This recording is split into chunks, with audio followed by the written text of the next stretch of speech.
everyone. Welcome to Earth Day 365's Are You Ready to Reduce Your Food Waste? I'm Elizabeth Sveta. I use she, her pronouns, and I'm the Assistant Program Manager for Recycling on the Go, a program within Earth Day 365. We are streaming live to Facebook today, so I'm having everyone start with their camera off and everyone is muted. But if you have questions as we go along, please feel free to type those in the chat. If you're unfamiliar with Zoom, the chat button, if you move your mouse, is at the bottom of your screen. And today we have Margaret Lily, who's the Supervisor for the Waste Diversion Program of the St. Louis County Department of Public Health. And she's going to be presenting on strategies to reduce your food waste at home. Thanks for being here, Margaret. Well, thank you for having me. Hello, everyone. As was said, my name is Margaret Lily, and I work for the St. Louis County Department of Public Health, and I'm the Environmental Supervisor for the Waste Diversion Program. So I'm just going to share my screen.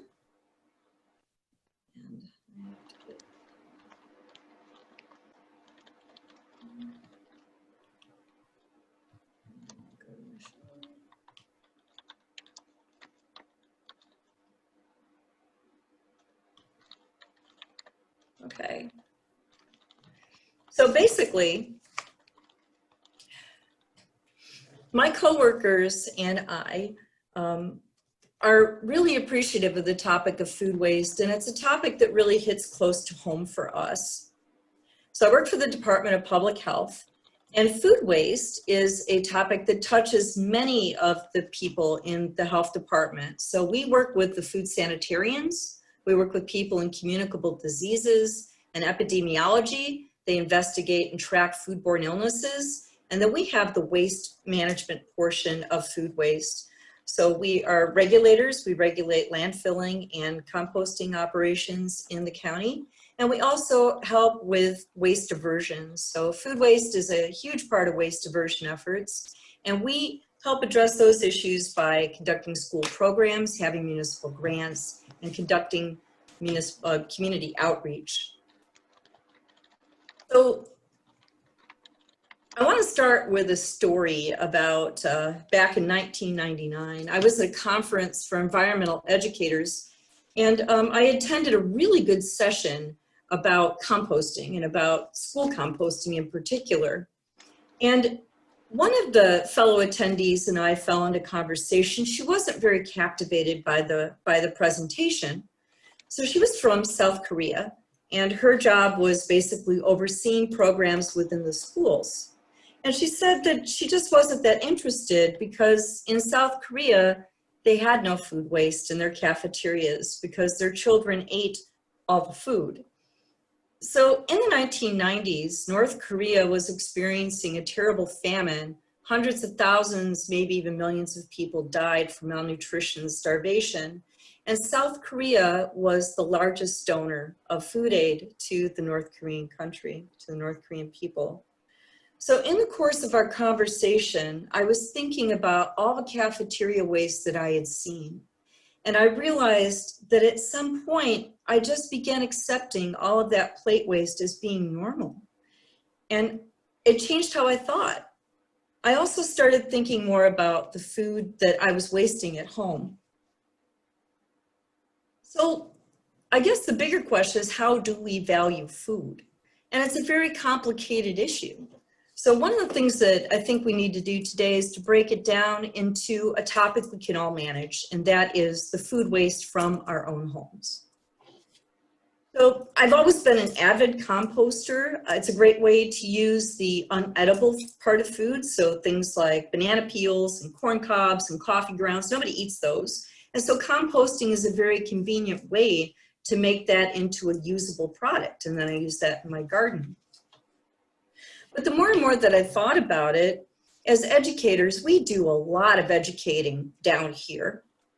And what I realized is that there's a universal truth about food, and that is that food is meant to be eaten. And so we became more dedicated to teaching more about source reduction. So preventing that food waste in the first place. So I had the opportunity a few years ago to do some deep kind of research into food waste.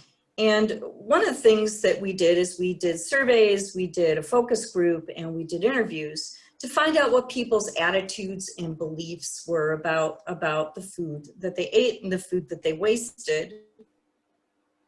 So we had some really interesting results in our survey. All of our respondents, and we had about 300 people that took our survey, all of the respondents admitted to wasting food at least sometimes. Most reported feeling somewhat bad about wasting food, and a majority agreed with the statement that they could do a better job of not wasting food. So we wondered, well, what's behind this? What's behind these attitudes? And so I'm going to give you one of the questions that we gave them. So I want everybody to kind of like think about this one. So do you agree or disagree with this statement? My grandparents' generation was better at not wasting food. So if you just want to like put into chat whether you agree or disagree, and then whoever's collecting that, if you could just let me know when you get some responses back.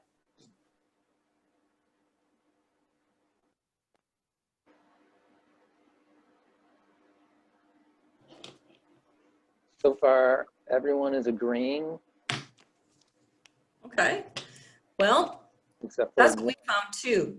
We were really surprised to find out that 98% of the respondents agreed with that statement. Now, we'll never know if our grandparents' generation was better or worse at wasting food. Some archaeologists that have done digs in landfills say that perhaps not. We didn't have the same methods of preservation. We didn't have the same methods for freezing or for storing that we do now. So there may have been more food waste in actuality, but it's the idea that our grandparents' generation valued food more. It didn't matter what age the participant was. So it didn't matter if the participant, like the respondent, was in their 20s and had parents in their 40s, or whether they were respondents in their 60s who had parents that were long gone.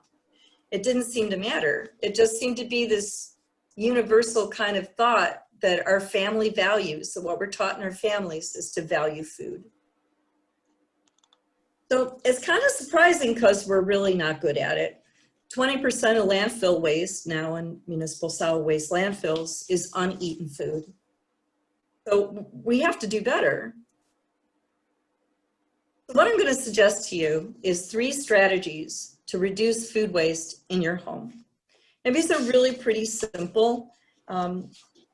The first strategy that we're going to talk about is just basic things that we've all heard about before, like be a better shopper. So key to knowing how much food is in your kitchen, how much food you're wasting, is how much food you buy. So plan your meals. It sounds like such a simple thing, but when you do it, you'll notice that your food waste goes down. And the second thing is to use a list. So at my household, I often make lists for other people, and some of them are not cooks. And so one of the things that I do that's really been helpful is I will make a list of the meal that we're eating, and then I will list all the ingredients in that I need for that meal. So if I'm at the dentist or something like that, I could be making my list, and I just write down all the ingredients I'm going to need. I then give a list to the person who shops, and they shop our pantry and our refrigerator first. So they take that list and they open the cabinet doors, they open the refrigerator and the freezer, and they cross off every single thing on that list that we already have. So it works out really well because I know that I get all the ingredients that I need to make the food that I want to, and we also avoid extra trips to the store. Another thing that was identified in our survey was the problem of buying produce. So produce was the #1 thing that people reported wasting. And knowing how much produce to buy is really tricky. And that's because we think of produce in terms of the amount of food we want to make our family and not in the amount of food we actually buy at the store. And so one of the things that you can do is use the scale in your produce department. So if you're shopping in person, which some of us aren't, use the scale.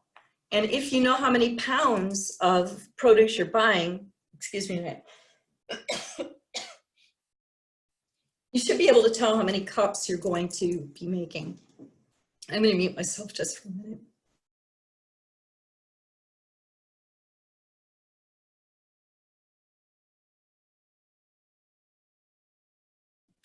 Excuse me, I'm sorry. So what I would like to do is I would like to play a game. So this game is about how to measure produce for recipes. And so we're gonna do it from like how many cups of a cooked product or a prepared product is in 1 pound of produce. And this came from the Farmer's Almanac. And the old Farmer's Almanac has similar charts and things like that available online, and they're very, very handy to take to the store with you. And this is especially useful if you're shopping for your groceries online, where you can't see how much stuff you're buying. So you can't say, oh, I want 1 head of broccoli. You have to tell them how many pounds. So we'll give it a whirl. Okay. So if you were buying cabbage and you bought 1 pound of cabbage, and please answer in your chat, and if someone could collect the responses and let me know what the numbers are, that would be great. So if you were going to measure how much cabbage like you got from 1 pound of shredded, how many cups of shredded cabbage would you have?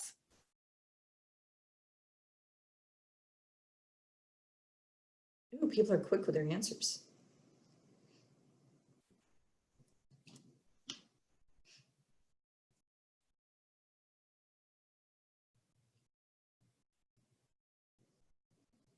Okay, do we have a total?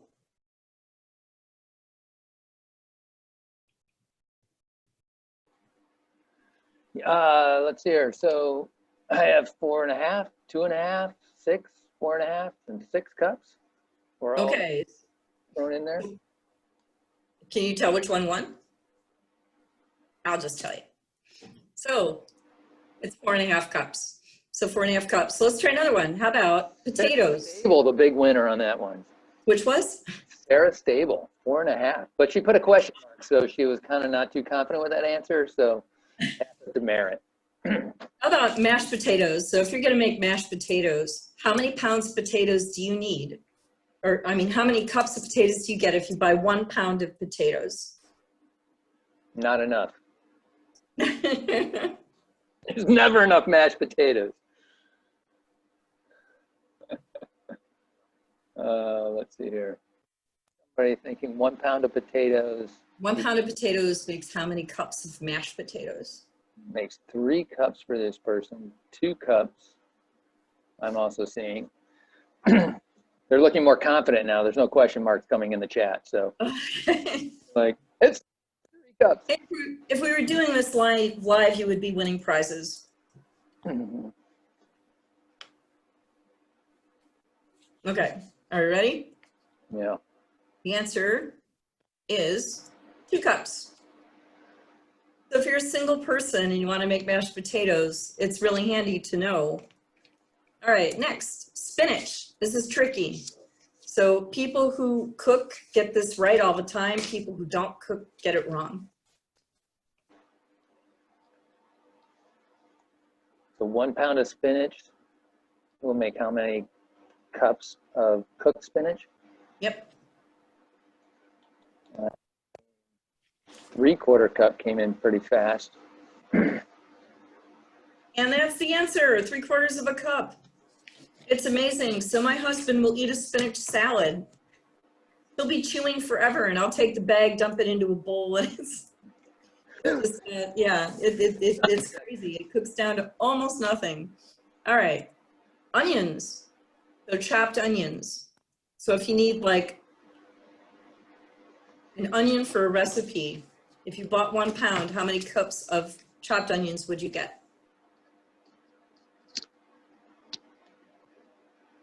Let's see here. I'm seeing 3 cups, 2 cups, 2 cups. Yeah, Sarah's losing confidence again. She's thinking maybe 2 cups. With the question mark. And this is really interesting because the answer is 4 cups. And see, knowing that, I mean, you could be overbuying onions, you know, so these charts are really, really super easy. There's one more, but we have this twice. So mushrooms. So if you buy a pound of raw mushrooms and you slice them, how many cups are you going to get? A pound of raw sliced mushrooms. And one of our players was like totally incredulous at 4 cups for those onions. But take it up with Farmer's Almanac. So we did try this out. We did try this out before we published it, when we published it in our education stuff. Yeah. So, you said chopped, not diced or sliced. I don't know if it matters. It could matter. It could matter. It could matter. I don't know. I don't know if their methodology was that thorough. But these mushrooms are sliced. Yeah, if you got a pound of mushrooms and you slice them up, how many cups would you have? And a couple answered at 5 cups. And 5 is what it is. Yeah, and the 3 cups. Yeah, sorry, folks. Now, here's the tricky one then. What if you cooked them? Yeah, I see some disappointment out there in Zoom land. But now they're coming back with like 5 cups of mushrooms. They would turn down into 2.5 cups, seem to be coming through the chat right now. Aha, and they are right. You have some good cooks out there. Yeah. So, and that's something to take into consideration when you're buying produce as well. The other thing that we found is that a lot of the people that took our survey were not confident that in the grocery store, when you see like a big bag of cherries, that you can like take some out and put it into a different bag. And you can. So if it's not like a unit pricing, you can divide up stuff in the produce aisle. And a lot of the senior citizens felt uncomfortable doing that. And so one of the things that we always tell people is, you know what, if you don't know, ask. But typically, even those big bags of cherries, because cherries are expensive, and you can like break that down into smaller amounts and take that to the checkout. Okay. Our eyes are bigger than our stomachs sometimes. They are, and we always we don't want to run out of food. Another strategy that's really important to preventing food waste is understanding labeling. So labeling is really tough because there's not one set of definitions for food labeling.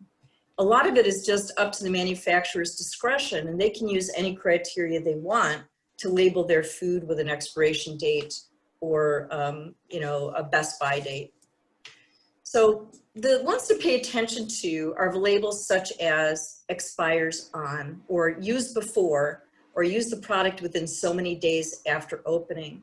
But as far as anything else is concerned, there just is not a lot of regulation, like unless something like infant formula, there's just not a lot of government regulation on how these labels are being used.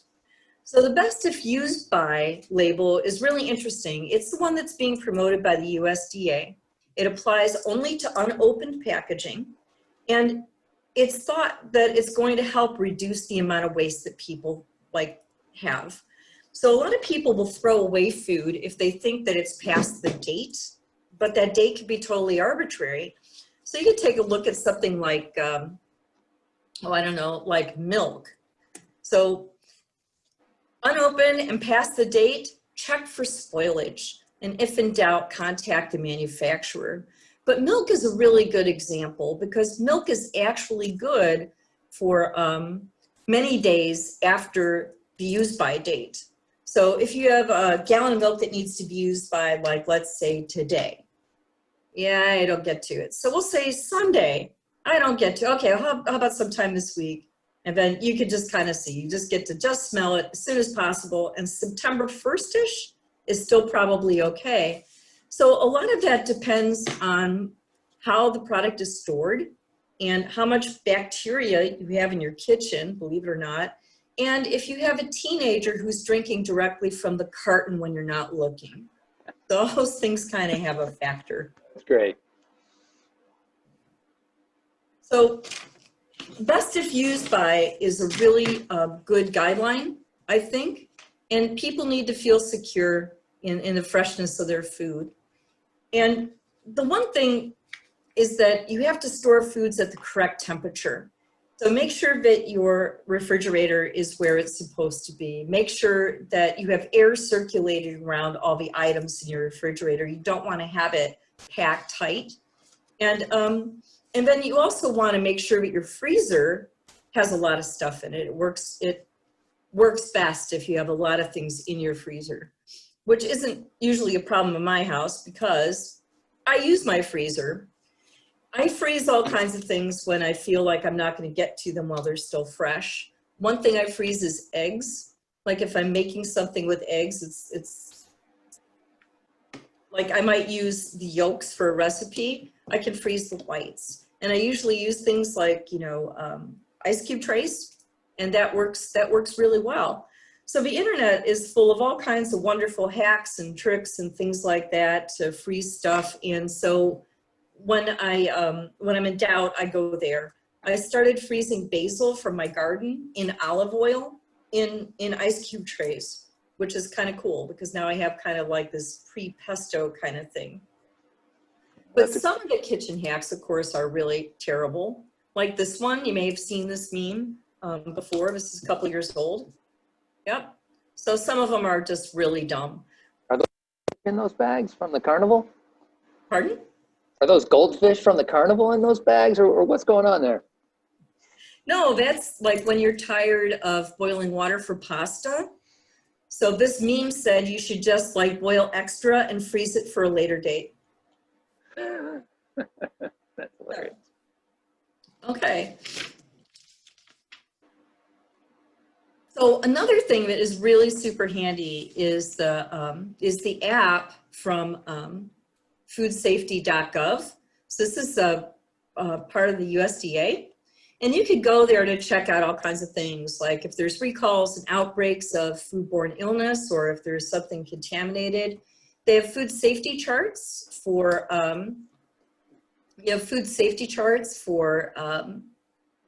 like how long something stays fresh.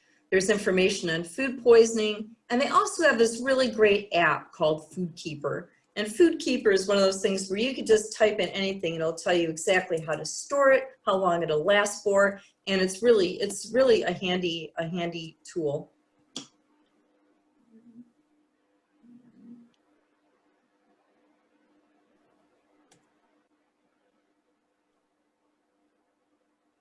And there you go. So food safety in the whole discussion of this is really, really important. Foodborne illness is a serious issue.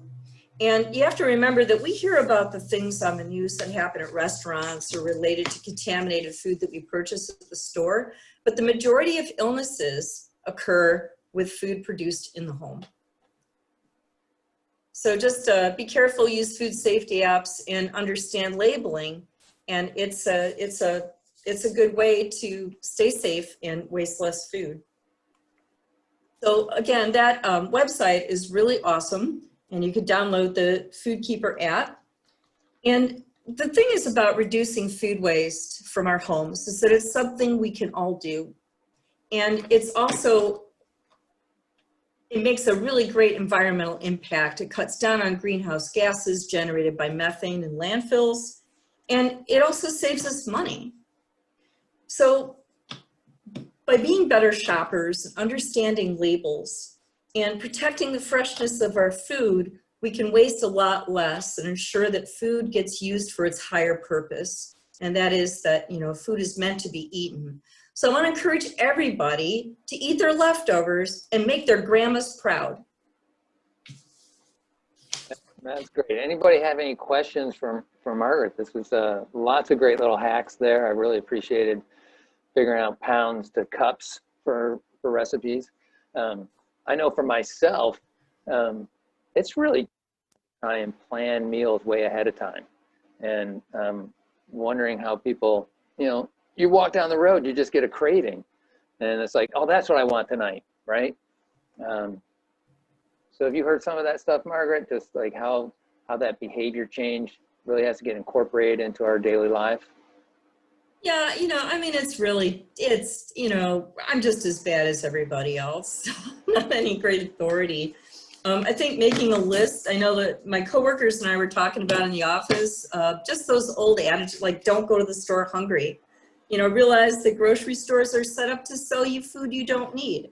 You know, they put the essentials in the back. So all the dairy's in the back, the eggs are in the back. They walk you by all the little tasty treats like at Trader Joe's and all those convenience foods. And they put those things out when people are hungry. So grocery stores, they want to sell us as much food as they possibly can, whether we can use it or not. They're not so concerned about the food waste that we manage. So 10 for 10 specials get people in trouble. The for 15, it's just, you know, it's just a matter of being a savvy shopper and being disciplined. And 10 It's not a lot of fun. doesn't mean you have to buy all 10. No, it was sometimes, it used to. Yeah. And unit pricing has helped a lot. I think that, you know, the stores, when they put the unit pricing down about how much you're paying per ounce, because sometimes the sale products are not really on sale. Yeah, that's good. That's being a good shopper. I know we got a couple questions in the chat. One of them was thing you have frozen in your freezer that people would think you couldn't freeze. I know at one point I found a dead hawk that hit a window, and I had that in a freezer of a friend's house, and they opened it up later and they're like, what? That's horrifying. No, you can freeze milk. You just have to shake it really well when you thaw it. And then let's see some of the other questions here. Someone asked about the compost pilot that the county did a couple years ago, and I'll get to that. I'll talk to that in just a second. So how do you remember what you have in your freezer to eat later? That's a really good, well, it depends on what you're freezing. A lot of people use labels. I'm not a big label person. If I look in there and I see something I don't recognize, I pretty much pitch it. But I don't shop a lot ahead of time. The things that kind of go on it, like I had raspberries, and I froze raspberries in simple syrup. And the idea is that you're going to drop them into seltzer water, you know, so I'll forget about those. So I'll find a Ziploc bag full of like cubes of that.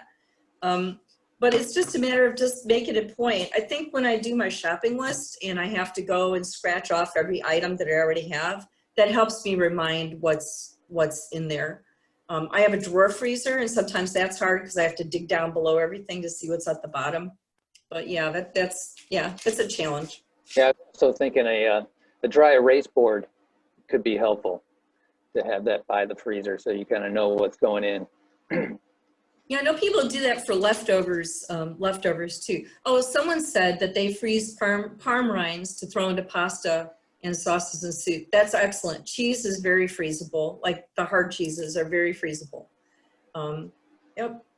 And then someone else suggests labeling things with masking tape, and that can work. Other things that for food waste too that I didn't mention, when I go places now for holiday dinners, one of the things that our survey showed is that there's a lot of people who entertain but just throw out all their leftovers. So they have like a big Thanksgiving dinner and they put the leftovers in the trash. So now when I go places for dinners like that, I bring, you know, my bottle of wine or my flowers or whatever, but I also bring like a couple packs of those Gladware containers from the grocery store. And the people that host are really happy because then they pack the leftovers up and give them to the people that attended the dinner. And I have an older friend, and she really appreciates it because I send her home with a couple of meals when she comes over to the house for dinner. So that's another way to cut down on food waste too. That's great. Yeah, and Ian said, what about an eat first shelf? If you can actually set aside an area within your refrigerator for the leftover area or the things that need to get eaten first. That's a great idea. Yeah, I think, you know, when I had a lot of people living at home, that would have been terrific, especially with teenagers who come in and eat just whatever. So that would be a really great idea. It would be. I know somebody about Best By dates again on cans. Yes. Over that. Okay. So can you address the Best By date on cans versus how long the food is actually good? That's a really good question. I have to tell you, I used to work at the Arch, and we had a can of tomatoes from like the late 1880s. It was like one of the first cans. They opened it and it was still okay. So we didn't eat it. We threw it out, but it was just, it was kind of interesting. We had this really old can of tomatoes. I guess it might have been 1890, maybe around 1900. And yeah, so yeah, I wouldn't necessarily trust it. That's a good case where there'll be contact information on the can. And you can contact the manufacturer if you have a doubt. If a can is swollen in any way, just throw it away. Don't even open it. But canned goods, they have to put some kind of date on there. Again, it could just be an arbitrary date. So when in doubt, just give the manufacturer, whoever produced the food, a call. Usually their website, somebody will get back to you on the website too. And I'll tell you if it's still safe to eat. Okay, so I said I would talk a little bit about, the manufacturer will want you to buy more of their foods. They will tell you to throw it out. That hasn't been my experience. When we were doing the research for this project we worked on, we called a bunch of manufacturers and they were all like, oh no, our food is still wholesome. You know, it might not be 100%, but yeah, they want to tell you that their food is a good product. And if there's no liability involved, I don't think they're, you know, you're getting the customer service people, you know, they're kind of like on a different end of it, but that hasn't been our experience. So the one thing that I said I was going to talk about was the compost pilot.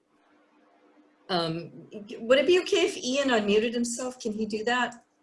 Let's see. Ian, are you willing to do that? If I can get it going, can everyone hear me? I I got can hear you, yeah. Okay, Okay. so I'd like to introduce Ian Ashcraft. Ian Ashcraft is the environmental specialist for our program. He works primarily with municipal grants, and he was involved with the compost pilot that took place in Maryland Heights. It's like almost 2 years ago now. So Ian, do you want to just give a brief description of what that was about? Yes, I can do my darndest. So with this municipal grant, I guess we should kind of talk about minimum level of service. So in the neighborhood where this was done, they have a minimum level of service that provides them with recycling, trash, and yard waste every single week. And the hauler that was taking the yard waste was already taking it to a facility that could handle food waste.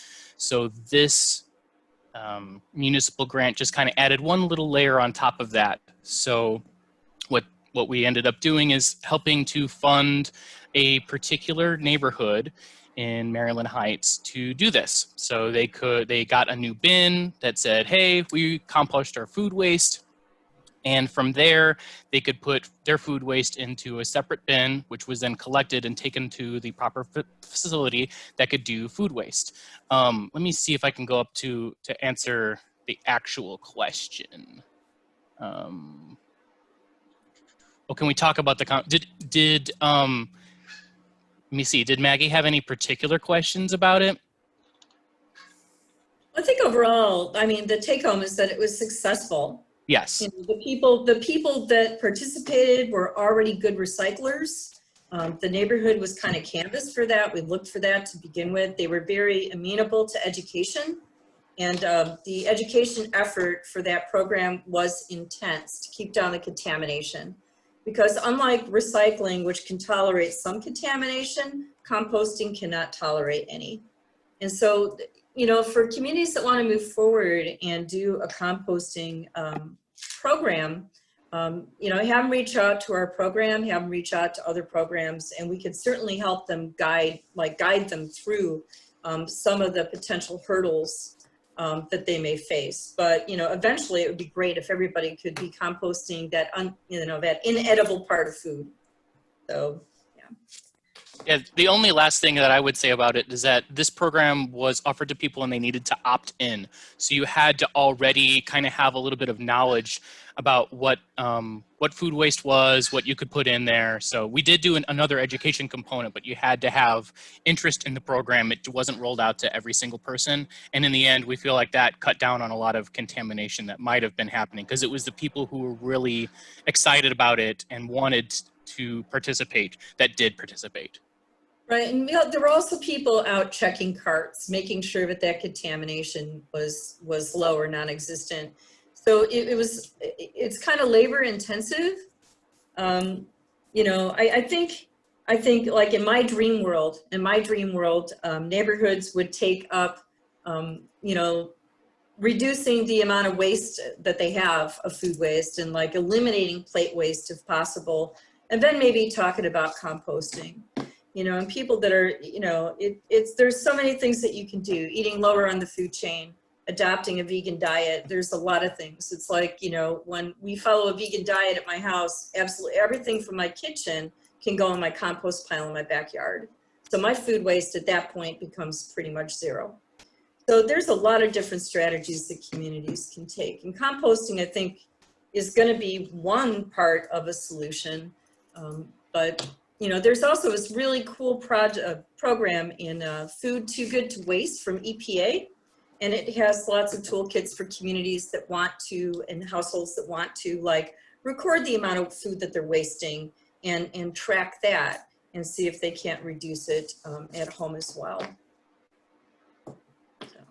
That's great, Margaret. I know that Richard offered in the chat that to reduce the amount that he wastes, he uses dried milk and then just mixes it together as needed, puts it in the refrigerator to make it more tasty, but finds that that works out pretty good. Of course, you know, when we think about the environmental aspects of getting milk, drying it, rehydrating it, that can be a problem. I remember hearing somebody talking about that happening in Australia, a very dry climate where they, you know, were drying the milk and then rehydrating it, and a lot of water intensive use that way. But yeah, but if you live at home, you know, I mean, live at home, if you live alone and you don't drink much milk, you know, it's like I used dried whole milk powder, like for coffee creamer.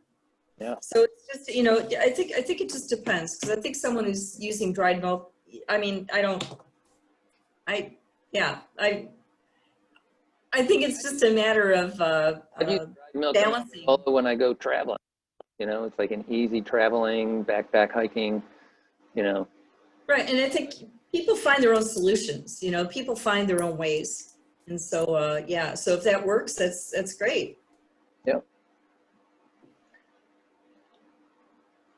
So people are really enjoying the idea of the EPA hierarchy and that reducing where we are on that, trying to reduce waste first with all those guidelines. So this has been really fantastic, Margaret. Anybody else have anything else that they'd like to bring forward in the conversation? Let us know, but we're always happy to talk either at Earth Day 365, where we're supported by the St. Louis Jefferson Solid Waste Management District and the Department of Natural Resources, as well as Metropolitan Sewer District's Project Clear are sponsors of our program. Plus, we love partnering with the St. Louis County Department of Health.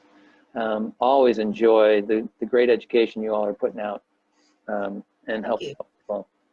Yeah, thank you for having us today. And you know, I just encourage everybody to eat their leftovers and make Grandma proud. Thank you, Margaret. Also, if you all missed the previous sessions, yesterday we had reuse portion with Kitchen House Coffee, demonstrating creative options for leftovers or extra food. And then we had recycling on Tuesday with BLH Farm, presenting on bokashi and composting processes. You can see those and this session again on our virtual programs page, which is at the top of our website at earthday-365.org. And we appreciated going through this reduce, reuse, recycle chain. We'll have some more programs in September, so keep an eye out for that on our website or our social media or our newsletter. So thank you for joining us.